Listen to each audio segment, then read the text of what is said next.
Hi friends, ഒന്ന് രണ്ട് ആവശ്യങ്ങൾക്ക് വേണ്ടിയിട്ട് ഒന്ന് ടൗൺ വരെ വന്നതാണ്. രാവിലെ ഞങ്ങൾ വീട്ടിൽ നിന്ന് ഇറങ്ങിക്ക് ഇപ്പോൾ ഉച്ചയായി. അതുകൊണ്ട് തന്നെ കൊച്ചു ആകെ ക്ഷീണിച്ചിട്ടുണ്ടായിരുന്നു. ക്ഷീണം മാറ്റാൻ വേണ്ടിയിട്ട് കുറച്ച് സമയം ഞങ്ങൾ വണ്ടി സൈഡാക്കി പുറത്തിറങ്ങി നിന്നിട്ടോ. കുറച്ച് സമയം അവിടെ നിന്നതിന് ശേഷം ഞങ്ങൾ വീണ്ടും വണ്ടി കയറിയിട്ടോ. ഇനി നേരെ വീട്ടിലേക്ക് പോവുകയാണ്.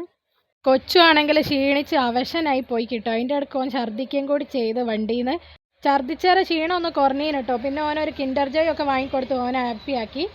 ഓന് ഹാപ്പി ആയ സ്ഥിതിക്ക് ഇനിയിപ്പോൾ ബീച്ചിലേക്കൊന്ന് പോയി അവിടെ നിന്ന് എന്തെങ്കിലും ഒന്ന് കഴിച്ചിട്ട് വരാമെന്ന് വിചാരിച്ചാൽ അങ്ങോട്ട് പോയിട്ടോ. ഏതായാലും ഇവിടെ വരെ വന്നതല്ലേ. ഉച്ചയായതുകൊണ്ട് എന്തെങ്കിലും ഉണ്ടാവുമോ എന്നൊരു സംശയം ഉണ്ടായിരുന്നു. പക്ഷേ അവിടെ പോയപ്പോൾ അതൊക്കെ മാറി. അവിടെ എല്ലാം ഉണ്ടായിന് കേട്ടോ. ഞങ്ങൾ അവിടെ നിന്ന് കാടമുട്ടയും പിന്നെ കടുക്ക പൊരിച്ചതുമാണ് വാങ്ങിയത്. കടുക്ക പൊരിച്ചതിന് നല്ല ടേസ്റ്റ് ഉണ്ടായിന് കേട്ടോ.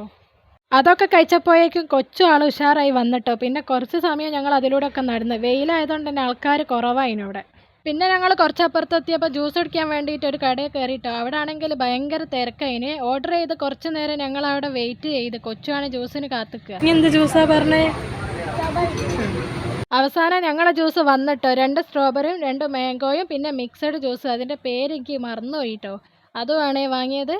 ജ്യൂസ് കുടിച്ച് നോക്കിയപ്പോഴാണ് മനസ്സിലായത് എന്തുകൊണ്ടാണ് ഇവിടെ ഇത്രയും തിരക്ക് എന്ന്. അത്രയും ടേസ്റ്റ് ആണ് കേട്ടോ ജ്യൂസിന്. അതൊക്കെ കുടിച്ചപ്പോഴേക്കും എല്ലാവരെയും വയറ് നിറഞ്ഞു. പിന്നെ ഞങ്ങൾ നേരെ ഞങ്ങളെ വീട്ടിലേക്ക് പോയി. അടുത്ത വീഡിയോ കാണാം. എന്നാൽ ശരി.